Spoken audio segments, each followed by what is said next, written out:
Hi everyone, I'm Jay Fadden. Thank you so much for joining us today on This Is the Day. So glad to be with you, Father Reed. We have a wonderful program. We do. Matthew Robiskevich is joining us. He's the events planner, Jay, for the National Federation of Catholic Youth Ministry. He's going to be chatting with us about the upcoming Called to Glory National Catholic Youth Conference, which is going to be taking place in Indianapolis. And also, our wonderful friend Susan Abbott is in studio. She's going to be sitting right here on the couch, talking about something coming up in 1 month from now, a great event, especially for the parish, Catechetical Sunday. Oh, it's a great thing. Kevin, what will we hear about in the news today? Jay, the U.S. Conference of Catholic Bishops and Catholic Relief Services are calling for more help for the drought-stricken Horn of Africa.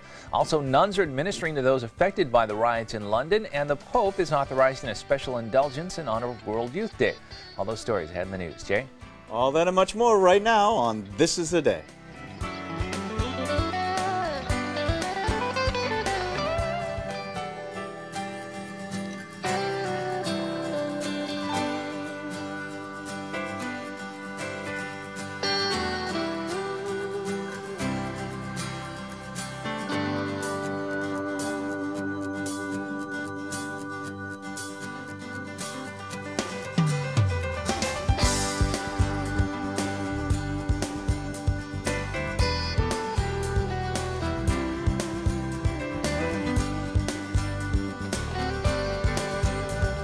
Hello, hello, hello.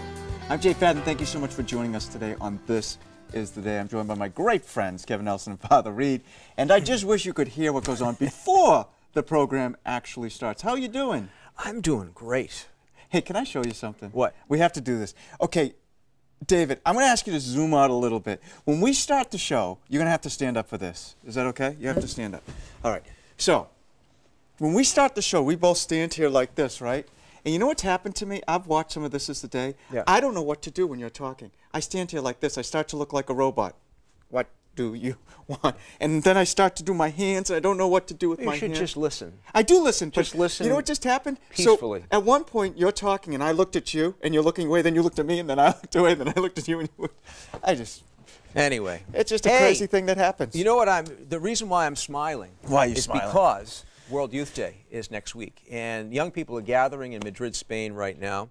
The Holy Father is gearing up, I'm sure, at Castel Gandolfo, and we're going to be covering World Youth Day beginning Tuesday right through Sunday, all next week, and the schedule is very easy to find. It's at CatholicTV.com/WYD, and this is your place to be for World Youth Day 2011 live from Madrid.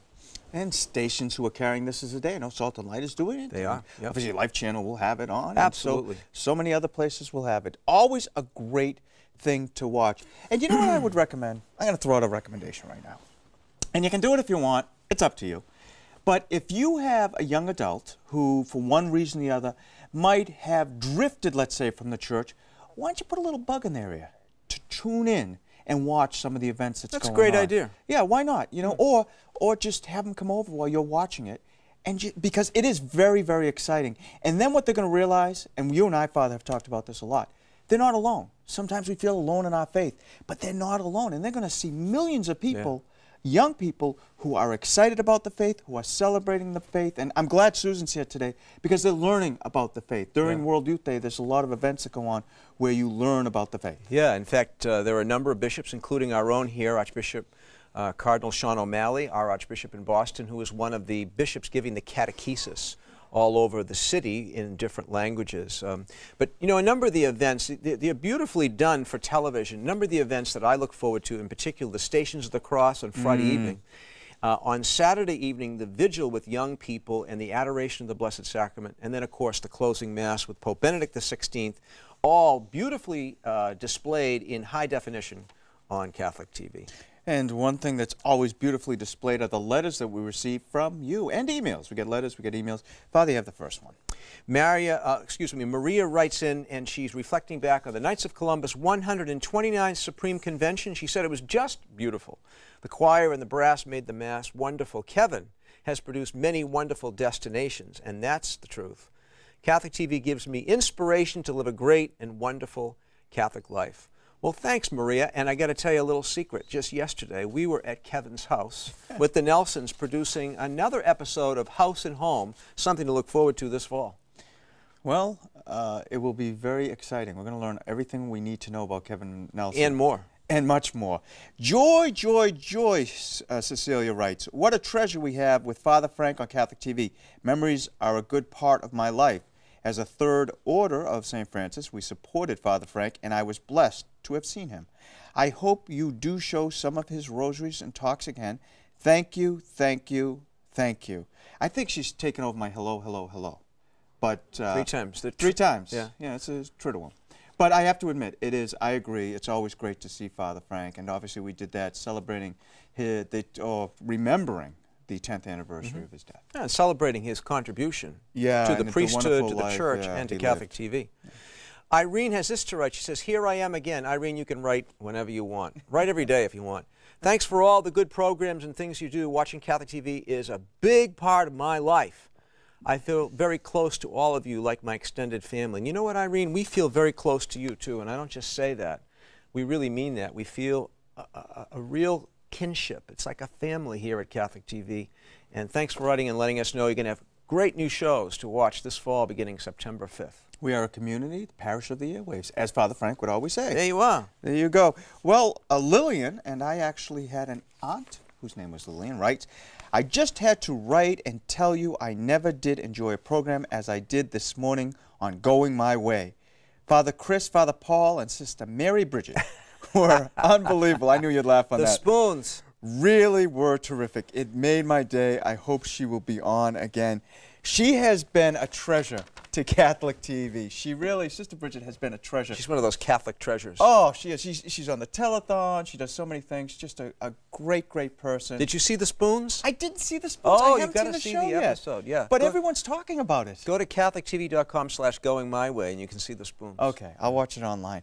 If you'd like to write us, it's really easy to do. All you have to do is write us at Catholic TV, 34 Chestnut Street, Box 9196.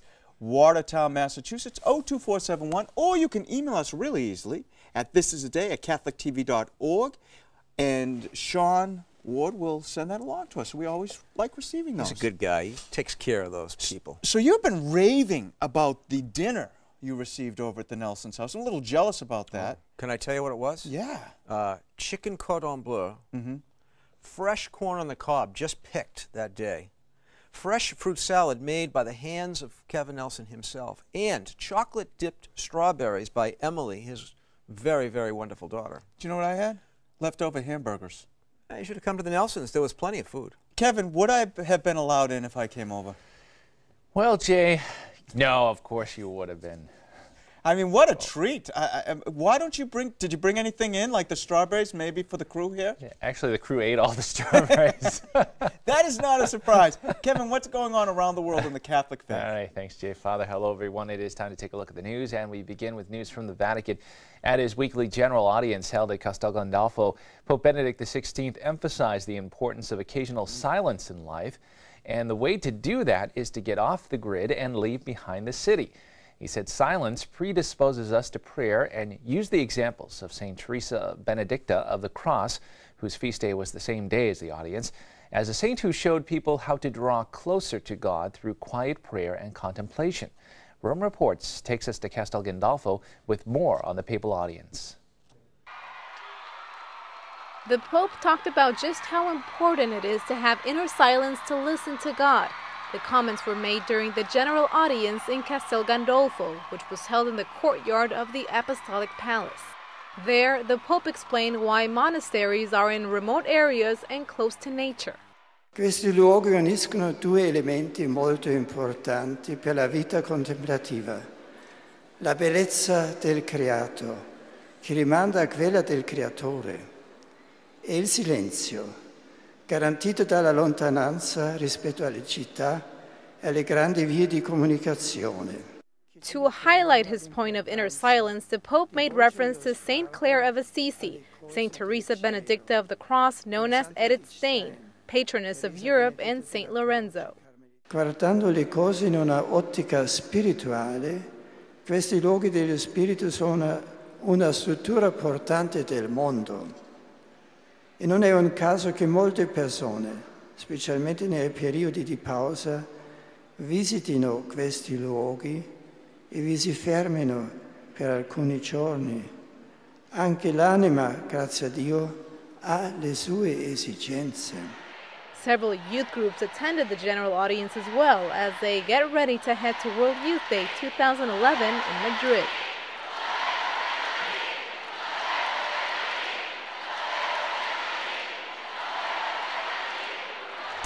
Looking now at news from around the world, the president of the U.S. Conference of Catholic Bishops and the chairman of the Board of Catholic Relief Services, CRS, have released a joint statement on the ongoing drought and famine afflicting Somalia and other East African nations, calling the situation a humanitarian crisis that cries out for help to Christians throughout the world. Archbishop Timothy Dolan of New York, the USCCB president, and Bishop Gerald Kakanis of Tucson, Arizona, CRS board chairman, wrote that CRS can use all the help they can offer in this current tragic situation. The statement said that through CRS, donors' generosity could feed thousands and provide clean water, shelter, and other life-saving goods. CRS, the U.S. Bishops Oversee Aid and Development Agency, says more than 12 million people are in urgent need of aid in Kenya, Somalia, and Ethiopia, where the drought has resulted in field crops, deaths of livestock, and critical shortages of food and water. The statement explained how parents have watched their children die and other youths have been orphaned. The statement also explained how millions of people were being forced from their homes, leaving behind what meager possessions they had, and walking for days over rough terrain to find sustenance. In other news now from the Vatican, according to a Vatican decree, Pope Benedict XVI has authorized a special indulgence in honor of World Youth Day on Tuesday, and the Vatican hopes the indulgence will help encourage prayers for a spiritual, fruitful event in Madrid. And in the city's Buen Retiro Park, 200 portable confessionals will be set up for confessions. The Pope will hear confessions August 20th. Rome Reports has more on this Vatican decree. Pilgrims attending World Youth Day 2011 could receive plenary indulgence, which means the reduction or elimination of temporal punishment of sins. To achieve this, the pilgrim should go to confession and receive communion 7 days before or after World Youth Day. They'll also have to pray for the Pope's intentions. The Apostolic Penitentiary also reported that it will grant partial indulgence or reduction of the temporal punishment of sins for those who pray for World Youth Day. It's the same gift Benedict XVI granted in World Youth Day in Cologne and Sydney. Looking at other news now from around the world, with the recent riots in London, Catholic nuns who live in affected neighborhoods are working with local authorities to help and counsel homeless victims. Members of the Sisters of Marie Auxiliatrice, a French-based community, made their decision after attending an ecumenical prayer vigil amid smoldering ruins and burned-out vehicles in London's Tottenham district. Sister Sylvia McCarthy said shops were burned and the people who lived over those shops had very little time to get out of their apartments. Sister Sylvia described the violence as aimless. The nuns also offered their help to the Social Services Department, to the local authority, and collected clothing for 45 families. The riots erupted in the Tottenham area following the August 4th shooting there by police of an armed man. The area also saw riots erupt in 1985. However, the looting and arson has spread to other areas now, including Birmingham, Manchester, Liverpool, and Bristol. 5 people are dead and tens of millions of pounds of damage has been caused. More than 800 have been arrested, including an 11-year-old boy. Archbishop Nichols, president of the Bishops' Conference of England and Wales, asked Catholics to pray for those directly affected by the violence and for those whose livelihood has been ruined. And finally in the news, most of Texas and significant portions of New Mexico and Oklahoma are in a D4 drought zone as assessed by the U.S. Department of Agriculture. D4, the most intense level on the USDA's scale, according to Lucas Flores, editor of the South Plains Catholic newspaper, the Diocese of Lubbock, Texas. The last time there was measurable rain was the snow they had in February. The lack of rain is hurting the area's farming industry, the water and water tables. The last day the Diocese of San Angelo, Texas had rain was September 22, 2010. And wildfires are breaking out due to the lack of moisture. Just a year ago, nearly 75% of the 6-state area covering Texas, Oklahoma, Louisiana, Arkansas, Mississippi, and Tennessee reported no drought. Now about 47% of the region is classified D4 and might have water shipped in from other municipalities. In Dallas, Texas, a 31-year-old record of 42 straight 100-degree days could be broken August 13th. Christian Gonzalez, Communications Director for the Diocese of Austin, Texas, and many areas in the diocese have had bans on burning since Easter. The main source of water, Lake Spence, is between 1% and 2% full. One small positive is the chili peppers. Farmers are reporting increases of up to 40% for their yields. That is all the information we have for you on this Friday, August 12th. And we're going to take a quick break right now. We're going to be back talking with Susan Abbott just after this message.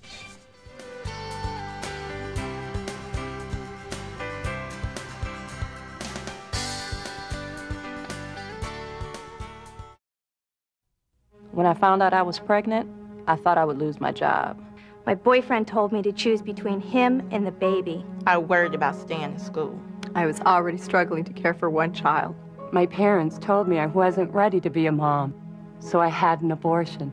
I had physical problems afterwards. I went from relationship to relationship. I hated myself. I started to have nightmares. I cried when I saw a pregnant woman. I tried to commit suicide.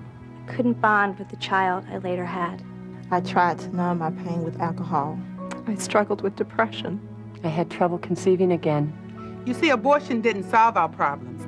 It just created different ones. Each of us thought we were the only ones struggling afterward. Now we realize many women regret their choice. That's why we are silent no more. We found help and healing, and you can too. Call or go online today.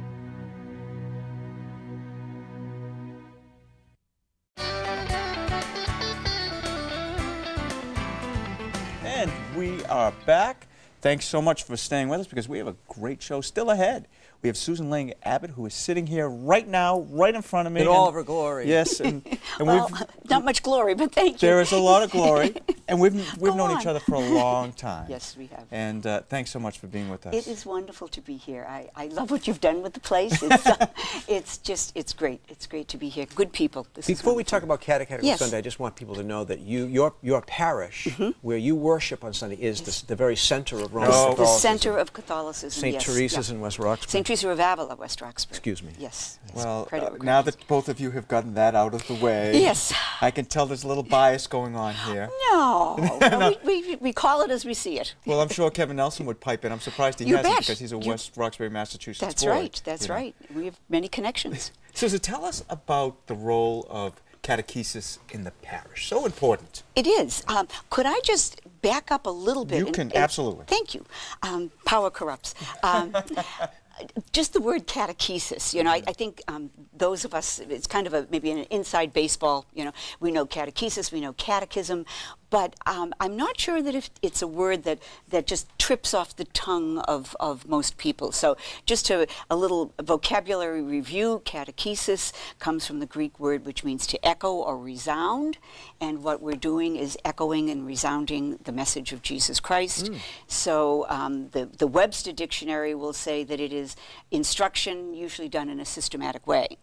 John Paul II says that it is the entire effort of the Church's mission to make disciples of all people. So, already. Now, in the parish, catechesis in the parish. Again, another document, and viewers probably think that we wallow in documents, but we do. but documents are our friends, okay?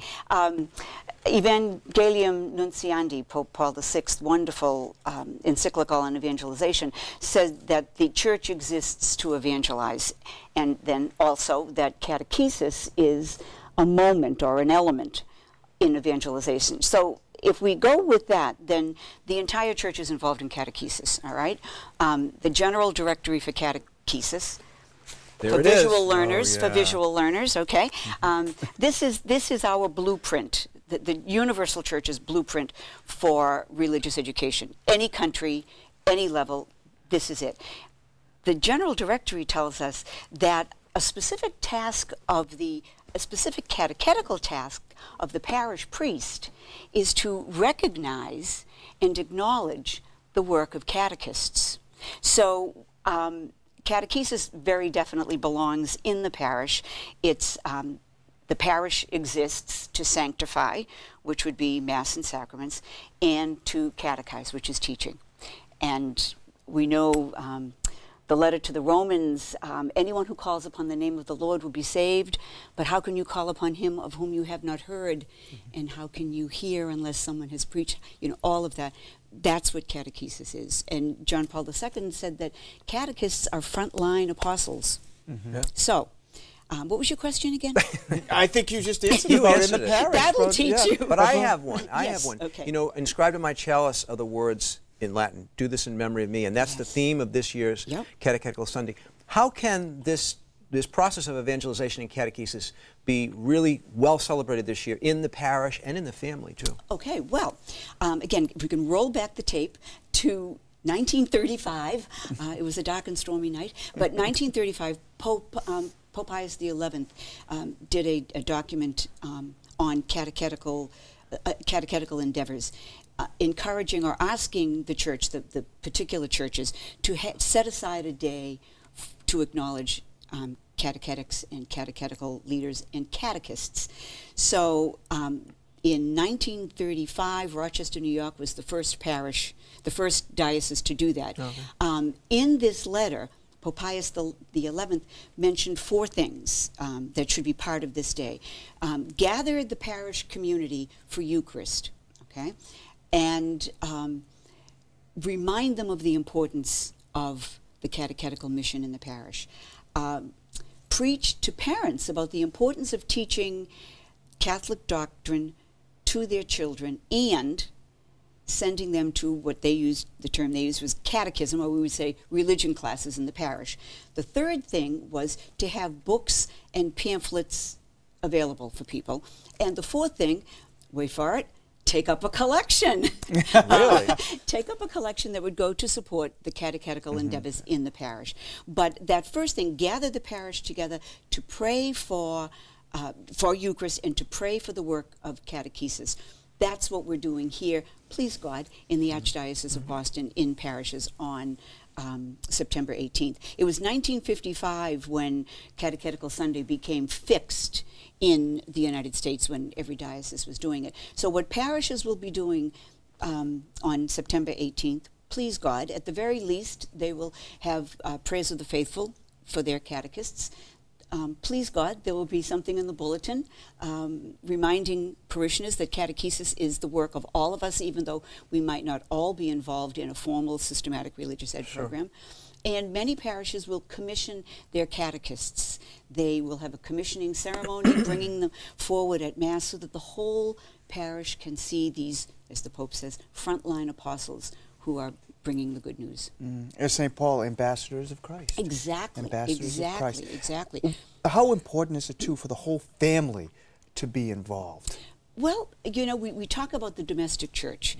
And I think sometimes, you know, those of you who are parents or guardians or grandparents who've gone to sacrament preparation meetings in the parish, whether it's for infant baptism or First Reconciliation, Eucharist, confirmation, most often I would wager we're gathered and the pastor or the catechetical leader kindly and with great affirmation reminds us that we are our children's primary educators in the way of the faith. Well, that could scare your socks off, you know. I mean, that's true enough. That could be an intimidating thing. Oh my gosh, how do I go to church, I'm a good person, but how do I teach my child the Catholic faith? So I think what we as catechetical leaders and educators need to do is to let parents know that many of the things that they're already doing are teaching the Catholic faith, and then encourage them in simple ways, whether it's grace before meals or whether it's just a parent making the sign of the cross on the child's forehead at night. These are ways that catechize our children. How we forgive each other as husband and wife, how we forgive our neighbor or the mother-in-law or whatever. Our children see this, and this is how we teach. This is how we teach reconciliation. They will know we are Christians by our love. Exactly, exactly. So to bring that, and simple things. No one is asking parents to do extraordinary things because they're doing extraordinary things anyway. But how do we infuse what they're doing with the faith? And I think they can do that. Good stuff. Well, Susan, it's been great having you with us. And we have a new series coming up on Catholic TV, which will be soon in production on the New Roman Missal. It's called The New and Eternal Word. And the first Sunday of Advent in the New Roman Missal is going to be an occasion for catechesis as well. Exactly. And I think you fear what you don't know. So again, I think our task as catechists is to make sure that our catechetical leaders, our catechists, our parents, and our children understand what's happening and why, because it's a beautiful thing. But we have to make people know that. I brought you prayer for catechists. Oh, I love gifts. Yes. Gifts. And people can go to the US CCB website for all sorts of free catechetical materials. The website's been redesigned as a learning curve here for me, but it's a wonderful website, and they have all kinds of things which tie in Catechetical Sunday to the New Roman Missal, again, for the visual learners. That's nice. All right? Yeah, this is much better than actually, USCCB, wonderful. Prayer services, prayers. This is a prayer for catechists that we would say for the catechists in our parish, but there is a prayer that catechists say for their own goodness as well. Well, Susan, thank you so much for sharing this with us. And for those of you at home who say, I recognize that voice. You're on The Good Catholic Life with our good friend Scott Landry. That's right. And you do a wonderful job. We're talking about that earlier. But we appreciate you being out here today with us, telling us a little bit of what's going on. It's fun to be with such good friends. Oh, listen, that's how we look at it. So we'll have you back again. Alrighty. And Father, of course, we have World Youth Day coming up. One more time, tell us about that. We've next week. Next week, beginning on Tuesday through Sunday, all the major events of World Youth Day with Pope Benedict XVI, live from Madrid, right here. This is your place for World Youth Day. You can watch it if you're watching Salt and Light. Equally as beautiful coverage, I'm sure. And at Catholic TV, we have a great website, and I know you know that. And if you go to the special page, catholictv.com/WYD, World Youth Day, you can watch all those events, and you can watch them even after the fact, including as well World Youth Days from the past. We have a lot of coverage there from Australia, from Sydney. So do stay with us right here on Catholic TV for World Youth Day. And breaking news, you can watch it on your iPad now, too. That's right. You can watch it on your iPad. You watch Catholic TV live on your iPad. And a quick reminder, we have our prayer box here. So please remember all of those people who have sent in. I was talking to Karen today, and we're getting a number of requests from people who have asked to be put in this. And know that all of you at home, our good friends, as Susan had said, are in our thoughts and in our prayers. And we ask God's special blessing upon each one of you, upon our young people who are gathering in Madrid, and all those who are charged with the work of catechesis. May God bless you and all of us, the Father, the Son, and the Holy Spirit. Amen. Thank you so much for joining Jay and Kevin and Susan and all of us here in the Catholic TV living room. We love coming into yours. Have a great weekend, everyone. God bless.